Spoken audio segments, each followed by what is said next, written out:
2 da tarde, 7 minutos, hora do nosso quadro Política do Dia, um dia realmente bastante quente nos bastidores da política piauiense e teresinense como um todo. Ao meu lado, Edna Magalhães, Edna Maciel, boa tarde. Olha, estou te casando com o João. Uma amiga minha que se chama Magalhães também. Boa tarde a todos. Amiga. Também quem vai participar neste primeiro momento do nosso quadro é Eliezer Rodrigues, direto de Santa Filomena. Eliezer, mais uma vez, boa tarde para você. Eliezer, conta pra gente aqui, já aproveitando que você já está conectado, como é que você avalia, de certa forma, os ganhos políticos dessa visita de Jair Bolsonaro ao extremo sul do Piauí?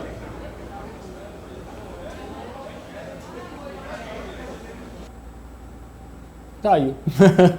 Edna, quando a gente está tentando recuperar o sinal com o Eliezer, ele está muito longe mesmo. Conta pra mim, como é que você avalia os ganhos políticos de Jair Bolsonaro com essa visita ao estado do Piauí?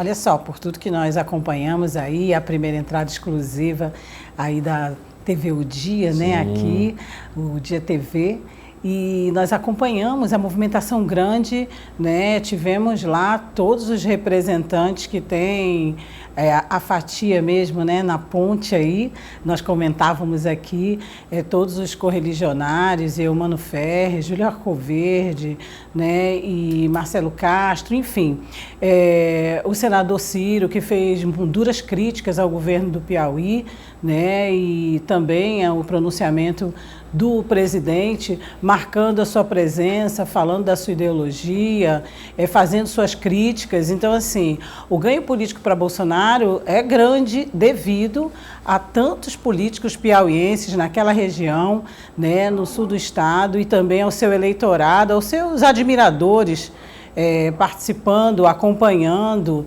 É uma grande estratégia essa, na minha opinião, Lívio, dessa participação, não só do presidente, mas de outros políticos em várias inaugurações país afora, agora, num período que a gente teima em dizer que é um período em que a gente está focado mais no combate à pandemia, mas a gente sabe também que os políticos estão aí dando continuidade, né, às suas vidas e fazendo mesmo o marketing político, divulgando suas ações, suas obras, já visando 2022. Então, assim, acho que o ganho político, sim. Daqui a pouco a gente vai ter o Eliezer dando mais detalhes aí, ele que deu os detalhes durante toda essa programação aí até agora para a gente, e também o João Magalhães falando desse ganho político para o presidente, que é sem partido, mas já recebeu inclusive convite, mais uma vez, né, oficial aqui no Piauí, para retornar, né, ao progressista. Se falou em namoro, né, e é um retorno aí, parece que é um namoro que tinha sido desfeito, é um casamento. E agora o retorno, vocês vão poder completar aí essa informação. Vamos agora, conseguimos restabelecer o nosso contato com Eliezer Rodrigues. Eliezer, seja bem-vindo mais uma vez. A minha pergunta para você é a mesma que eu fiz para a Edna Maciel. Como é que você que está aí em loco avalia os ganhos políticos de Jair Bolsonaro nessa visita ao estado do Piauí?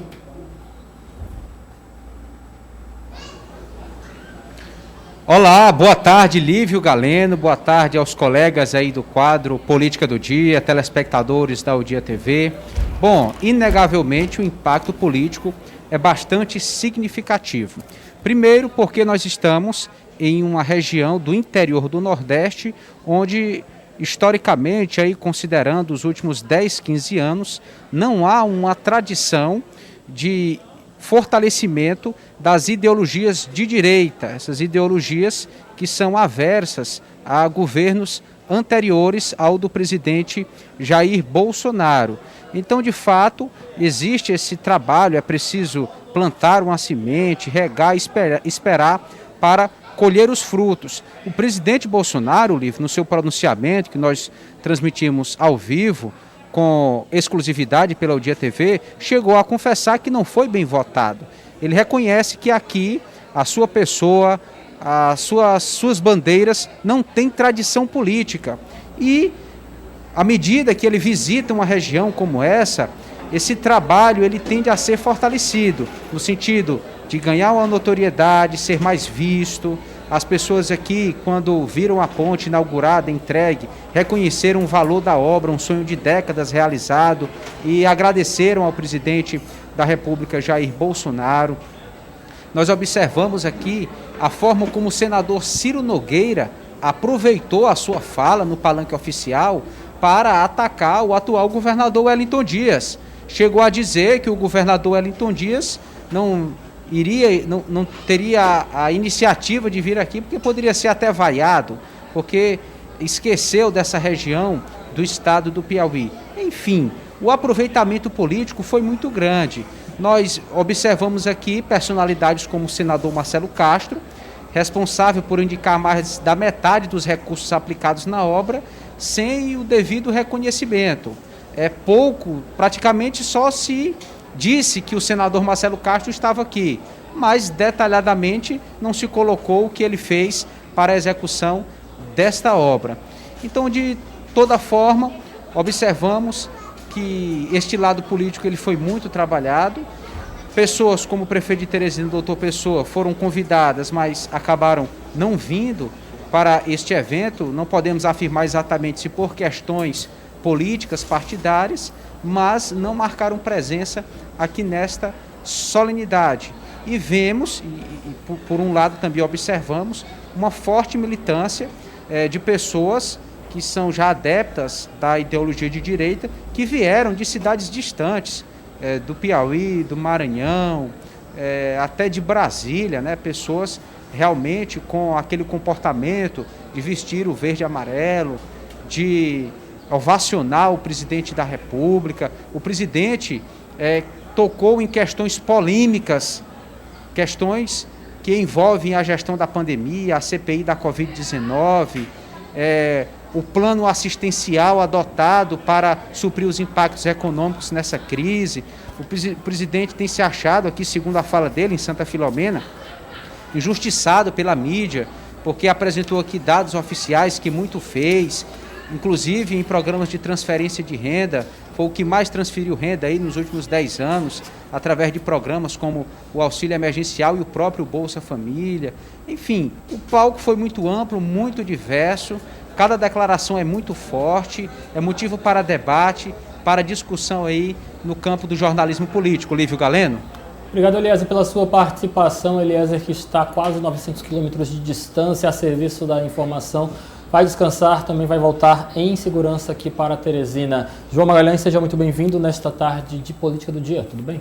Tudo bem, Lívio. Boa tarde para você, para a Edna e para todos os telespectadores. Na fala de Eliezer Rodrigues, que está em loco acompanhando essa visita de Jair Bolsonaro ao estado do Piauí, eu destacaria essa necessidade de uma interiorização, essa busca estratégica de uma necessidade de interiorização da direita brasileira por pontos rincões tão assim distantes do estado do Piauí, a apresentação dessa obra sem crédito a realmente quem também trabalhou para a conquista deste investimento para o estado do Piauí. Mas é claro, palanque político montado, 2022 já está presente e é claro que o presidente Jair Bolsonaro, vindo de tão longe para um local tão distante, não perderia essa oportunidade de defender a sua ideologia partidária política, por mais que não tenha partido, a sua ideologia política de direita, extrema-direita no Brasil e, é claro, de também colher os frutos dessa visita ao interior do estado do Piauí. Como você avalia a vinda de Jair Bolsonaro nesta quinta-feira ao nosso estado?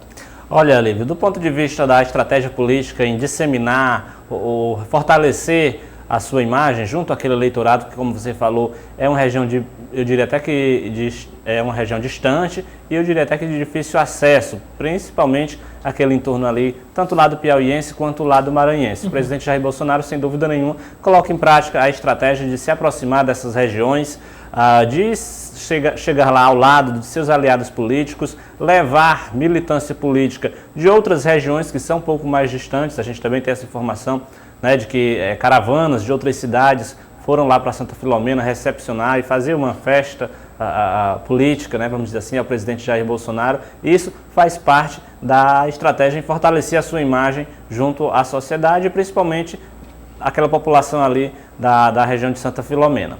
Do ponto de vista de todo o cerimonial ter sido articulado e não dar o devido crédito, vamos dizer assim, ao senador Marcelo Castro, isso também faz parte da narrativa política. A inauguração da obra em si, ela está lá com uma espécie de palanque, né, vamos dizer, montado em nível federal, com a presença do presidente Jair Bolsonaro, que claramente já pensa em 2022, e em nível de Piauí, tem o seu principal líder, que é da oposição, que é o senador Ciro Nogueira. Então, obviamente, o próprio cerimonial do Palácio do Planalto, que que se responsabiliza pela festa, por todo o cerimonial, enfim, é orientado neste sentido, né, de favorecer os seus aliados políticos. Por isso que eu disse ontem aqui e continuo acreditando que daqui para frente a gente vai observar um segundo movimento lá em Santa Filomena, com outras lideranças políticas e aí provavelmente com a presença do senador Marcelo Castro e todo o seu grupo político agora aliado ao governo do Estado. Então, é isso, Lívio. Eu não tenho dúvidas de que o presidente Jair Bolsonaro tem cada vez mais se esforçado para colocar em prática essas estratégias de se aproximar da população. Ele, em meio à pandemia, tem demonstrado que tem esse jeito de se relacionar com a população. A questão das aglomerações nunca foi impedimento para o presidente Jair Bolsonaro sair visitando aliados, percorrendo ruas, enfim. A figura do presidente Jair Bolsonaro faz parte da estratégia dele e, diga-se de passagem, ele faz isso muito bem. O discurso dele é afinado, ele fala o que aquele segmento que o acompanha quer ouvir, por isso que ele é polêmico e, sem dúvida nenhuma, atrai a atenção por onde passa. Pode não conquistar uma evolução maior da base de apoio a ele, mas com certeza mantém aquela base que se é considerada fiel e que se aproxima desse discurso mais radical de Jair Bolsonaro. Pode não agregar, mas também não perde, né, João? Fideliza ainda mais. À medida em que ele observa que o cenário está turbulento, mas que ele tem ali um segmento da sociedade junto a ele, ele comunica cada vez mais para esse segmento, utilizando argumentos, números, que uma vez por outra são destacados pela própria imprensa como informações falsas, mas é exatamente nesse cenário que Jair Bolsonaro se construiu politicamente e continua colocando em prática as suas estratégias. O que ele fala para o segmento que o defende é uma lei, então não adianta lá depois de mostrar informação, mostrar dados, porque de fato o presidente cultivou e colhe frutos dessa militância que é aguerrida e fidelizada junto a ele. Edna Maciel, e a postura de Ciro Nogueira com um discurso realmente bastante emocionado, realmente parece que botou as luvas de boxe contra o governo do estado do Piauí, marcando presença, se confirmando como oposição à atual gestão do Palácio de Karnak, aqui comandada por Wellington Dias. Como é que você avalia este clamor todo que foi criado ao entorno do discurso da fala de Ciro Nogueira neste evento presidencial, é claro, marcado por ter essa característica de oposição? Dando continuidade, né, colega, já ao discurso que ele já vem fazendo e também as declarações que vem fazendo na mídia, né? A última delas agora na CPI, dizendo que realmente agora que que a CPI vai tomar o rumo certo quando os governadores vão ser ouvidos e quando vai se falar em o desvio de recursos. A gente sabe que aí tem uma pontinha de, né? Uma pimentinha aí jogada para cá também para o Estado e se relaciona com o governador. Então, assim, esse discurso dele hoje, um discurso marcado mesmo por dar continuidade à dureza com quem vem criticando o governo do Estado, dizendo que as providências não estão sendo tomadas de acordo com o que deveriam em relação à pandemia, mesmo a gente vendo aí o trabalho do governador Wellington Dias na questão à frente do Fórum dos Gestores, enfim, do Fórum do Nordeste, mas a crítica dele dura e duríssima, né, em relação ao governo do Estado, em relação direta à oposição, ao PT, ao Partido dos Trabalhadores, é a continuidade, a consolidação dessa dobradinha que ele vem fazendo com o governo Bolsonaro. Eu acho que está mais do que claro que essa visita do presidente Jair Bolsonaro na manhã desta quinta-feira ao estado do Piauí deixa, de certa forma, bem desenhado, esquematizado o que teremos em 2022. Situação versus oposição, talvez a grande surpresa do cenário que se desenha para o próximo. Hoje, a CPI, Comissão Parlamentar de Inquérito, que investiga, que de certa forma mexe no transporte público de Teresina, ouviu representantes de empresas que participaram da licitação que presta serviço aqui na capital do estado do Piauí. Teve depoimento regado a lágrimas lá na CPI da Câmara Municipal de Vereadores. Vamos saber como é que foi. No segundo dia de trabalho da CPI dos transportes públicos, a Câmara Municipal de Teresina começou a ouvir os empresários do setor. Na audiência desta quinta-feira, a CPI convocou Afrânio Euclides Souza, dono da Envip. A empresa faz parte do consórcio Puti, que opera na zona norte de Teresina. Após a licitação do sistema de transporte de ônibus urbanos, as empresas foram agrupadas em 4 consórcios, cada um em uma zona diferente da cidade. Com a crise no sistema e o risco de colapso, a Câmara Municipal decidiu abrir uma comissão parlamentar de inquérito para investigar possíveis irregularidades. Cada vez mais se avolumam os problemas do transporte público. Ontem, o teresinense, o estudante, foi dormir com mais uma questão que envolve o CETUT. Mais de 30 mil, sei lá quantas mil, porque ninguém tem o controle efetivo dessa bilhetagem eletrônica, foram debitados indevidamente valores de estudantes. Então a CPI ela tem o objetivo da gente fazer com que as questões que envolvem o transporte público venham à luz. Depois de ouvir o Sindicato dos Empregados, foi a vez dos empregadores do sistema começarem a ser interrogados. Existe uma grande redução no número de passageiros e a arrecadação reduzida impede que as empresas mantenham um equilíbrio econômico do contrato de concessão de serviços públicos para transportes coletivos. Isso faz com que as dificuldades sejam imensas, né? No sentido de colocar combustível, manter a folha de pagamento, enfim, manter a estrutura funcionando. Então, são exemplos de dificuldades que nós podemos colocar e que, com certeza, serão trabalhadas aqui dentro da CPI. Afrânio Souza começou revelando que dos 40 ônibus da empresa, apenas 11 estão operando no sistema. Disse que no ano passado colocou todos os empregados na medida provisória do governo federal que criou o benefício emergencial, onde o governo paga 70% do salário e a empresa paga 30%. Mesmo assim, não conseguiu honrar os compromissos com os empregados e alguns pediram demissão. Durante o depoimento, o empresário afirmou que antes da licitação que criou os consórcios, a Envip sempre sobreviveu do lucro das passagens de ônibus. Mas depois de 2015 a situação mudou e a empresa passou a depender financeiramente dos subsídios repassados pela prefeitura. Dinheiro que quase sempre era pago com atraso.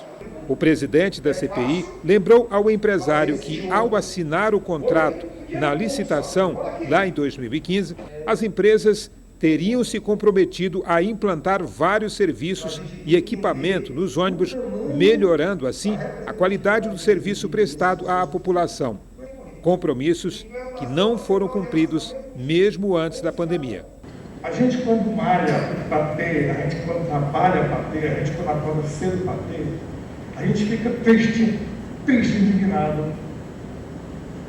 Aos 64 anos de idade, hoje, fomos todos pegos de surpresa pelo vírus. O planeta terrestre todo fechado e parado pelo vírus. Vírus que simplesmente também fechou Teresina.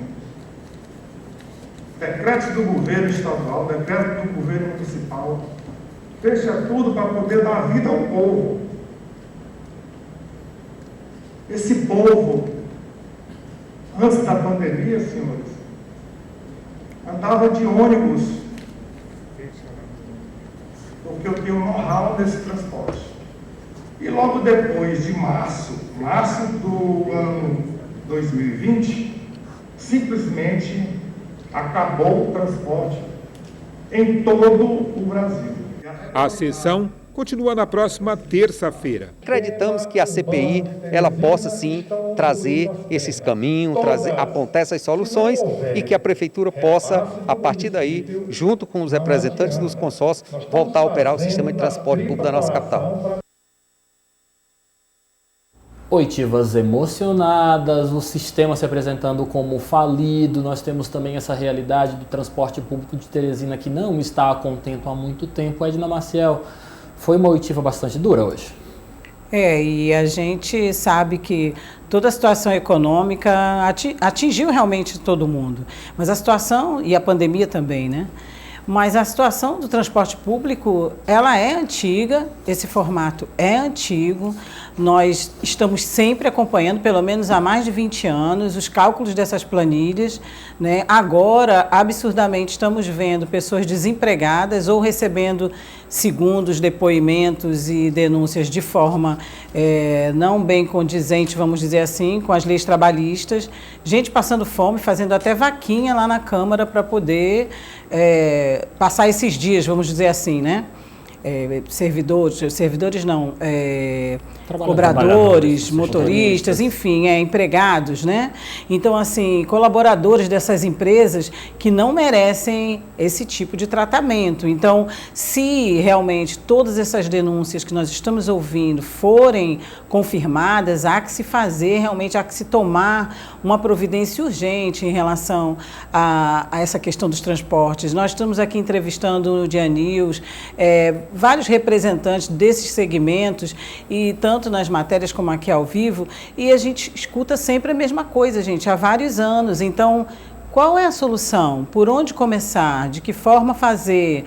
Mas só que a gente precisa dessa resposta urgente. Então, a CPI se propõe aí, né? Nós estamos acompanhando que os dias não, inclusive que tudo se resolva em poucos dias, né? Que não se chegue aos 100 dias, que não se chegue ao prazo, enfim, máximo, para que se possa logo dar encaminhamentos a tudo que está sendo discutido. A gente sente muito por toda e qualquer pessoa de toda e qualquer situação econômica que esteja passando agora por necessidades. Mas a base é quem está aonde? Nas paradas de ônibus, esperando 2, 3 horas ou mais, ou em plena pandemia se apertando dentro dos ônibus. João Magalhães, nós não podemos ser insensíveis e não olhar para a dor do outro. É claro que nós compreendemos de forma muito clara que a pandemia do novo coronavírus tem consequências econômicas profundas. Dizem-se até que precisaria de uma década para tentar restabelecer a economia a patamares pré-pandêmicos. Mas também não podemos fechar os nossos olhos. A imprensa é testemunha. A insatisfação, a prestação de maus serviços no que diz respeito ao transporte público não é de uma situação pandêmica. É de décadas. A situação pode ter sido piorada por conta da pandemia do novo coronavírus, mas a insatisfação do povo, prestação de mau serviço é de décadas, João. Sem dúvida nenhuma, Lívia. A gente tem a impressão, não é novidade, você dizer que todo mundo está insatisfeito com o sistema público de Teresina. O usuário, o trabalhador, a prefeitura, vereadores e até o empresariado. Pela fala que a gente observou aí durante a reportagem, o setor empresarial também tem passado por perrengues no meio da pandemia principalmente, e é por isso que há essa disputa, essa questão do subsídio, né? As empresas cobrando da prefeitura por um subsídio, a prefeitura muitas vezes não reconhece essa dívida, aí leva a questão à justiça, depois de muita discussão, a prefeitura repassa um valor que não é aquele esperado pelas empresas, enfim. A impressão que se tem é de que esse sistema, esse modelo atual, ele precisa se reinventar completamente. Sim. Eu utilizaria até a palavra implosão. Implosão no sentido de que parece que o modelo que a gente tem aqui em Teresina precisa ser implodido para que a gente comece a pensar um modelo que comece do zero. Porque, obviamente, que a pandemia influenciou financeiramente as empresas, os trabalhadores, enfim, todo mundo. Mas o problema da qualidade da prestação do serviço público na área do transporte coletivo aqui em Teresina realmente é de décadas. Eu falo com propriedade, inclusive, porque o usuário de transporte público durante muitos anos, faz pouquíssimo tempo que eu deixei de utilizar o sistema, mas antes da pandemia realmente o serviço era muito ruim, principalmente para quem mora em pontos extremos da cidade. Então a impressão que a gente tem é exatamente essa, que há a necessidade não só de se repensar, não só de se pensar numa alternativa, mas de implodir todo o sistema para que se comece do zero. Se é um novo processo licitatório, que se resolva lá na justiça a necessidade e a legalidade de uma outra abertura. Mas o certo é que, mantendo o mesmo modelo, as mesmas empresas e prestando serviço da mesma qualidade, a gente não vai chegar a nenhum tipo de solução e o que é pior, o usuário do sistema vai continuar sofrendo muito, tendo prejuízos e perdendo uma qualidade de vida muito grande. Verdade. Porque quando a gente fala em mobilidade urbana, a gente fala de tempo. O tempo que a pessoa leva para chegar ao trabalho, o tempo que a pessoa perde para ir em busca de um atendimento médico, um próprio momento de lazer, enfim, sem dúvida nenhuma é uma das áreas que mais impactam a qualidade de vida da pessoa é o transporte público, é a mobilidade. Então, saúde mental, né? É um setor que precisa realmente de, eu diria que não de uma nova alternativa, mas que se remodelasse completamente, porque de fato a gente tem observado que não tem solução fácil para esse problema tão complexo. Mas aqui um desafio para vocês dois. Quem é que mora em Teresina ou que conhece a capital do estado do Piauí, que não viu em algum momento matérias falando sobre as pessoas se espremendo, tentando procurar uma sombra nos pontos de ônibus? Nós não temos um serviço de transporte público que oferta essa prestação de serviço a contento. Os pontos de parada não são adequados, são distantes. Nós temos também os pontos de integração amplamente criticados. Gente, eu cheguei a noticiar que a população de Teresina estava começando a chamar os pontos de integração de quarto do pânico, porque realmente se você está ali em uma situação onde não há essa questão, tá de noite, tá escuro, e uma pessoa tenta fugir de um assaltante, a pessoa não consegue, porque as portas não se abrem. Nós temos um setor totalmente deficiente que precisa ser implodido. João Magalhães, concordo com você, na tentativa de se reerguer de um serviço e ofertar uma prestação de serviço mais condizente com o que a gente precisa. E que se aprenda também que não é só o ônibus, né? Que o transporte coletivo modais, não é só ônibus, há outros modais e há um erro, a gente percebe que há um erro da administração pública, do poder público, ao se pensar em toda a mobilidade da cidade com apenas um modal, porque aí a população fica refém desse sistema. Se Teresina tivesse outros modais, com certeza a gente estaria com um problema no transporte coletivo de ônibus, mas a gente teria outros modelos. Mas é preciso que haja financiamento, isso envolve muito dinheiro, mas é para isso também que existe o planejamento. Verdade. E o poder público precisa dar uma resposta à sociedade, é para isso que ele existe. O poder público arrecada impostos exatamente para dar respostas à população, que nesse momento, na área do setor de transporte público, é a grande prejudicada. E se me permite, se me permite, o atual prefeito foi uma das bandeiras dele da campanha, né? Inclusive que em poucos dias isso iria se resolver. Então, a população e principalmente o seu eleitorado aguarda. Ninguém aqui torce do contra para nenhum gestor, pelo contrário, todos ficamos esperando que se desse realmente uma resolução logo após essa avaliação, que a gente achou essa transição e o planejamento. E eu queria pontuar só mais uma coisinha em relação à saúde mental, porque tanto se fala em saúde mental e o João tocou bem. A mobilidade, ela tem vários braços, então você já pensou o estresse que causa para um pai de família, para uma mãe de família, para os adolescentes, os jovens, todos que precisam transitar pela cidade, numa pandemia dessa, inclusive agrava mais. Então a gente tem ouvido falar mais em violência doméstica, infelizmente até em tentativa de suicídio, enfim, tudo, gente, tem uma base e começa por vários temas e um deles, acho que o bem forte, que o João tocou muito bem aí, é o transporte público. Eu acho que então deve seguir por esse caminho. Eu acho que ficou faltando na foto o ex-candidato a prefeito Kleber Montezuma, porque de fato é um dos principais quadros do PSDB atualmente, tendo em vista que disputou a prefeitura da capital, teve uma derrota, obviamente, mas, querendo ou não, é um nome que ainda está na lembrança dos teresinenses e, sem dúvida nenhuma, tem um trabalho exercido na área da educação de Teresina, coisa que o PSDB também deve se aproveitar disso. O governador Wellington Dias teve uma reunião com o embaixador da China para tratar do fornecimento de insumos para a produção de mais vacinas no Brasil. Vamos acompanhar. No encontro dos governadores do Brasil com a Embaixada da China, tivemos ali um entendimento e um compromisso, de um lado, de ampliar a relação de respeito comercial, de investimentos Brasil-China, ao mesmo tempo de trabalhar um ambiente que possa garantir as condições de fortalecimento desta relação. E ainda tivemos ali um entendimento para que o cronograma de entrega, já a partir da próxima semana, de IFA, tanto para o Butantan como também para a Fiocruz, para garantir mais vacina aqui no Brasil. E ainda de termos um cronograma para que a gente tenha o cumprimento de entrega junho, julho, agosto, setembro, na perspectiva de vacinar todo esse grupo de maior risco dentro do Brasil.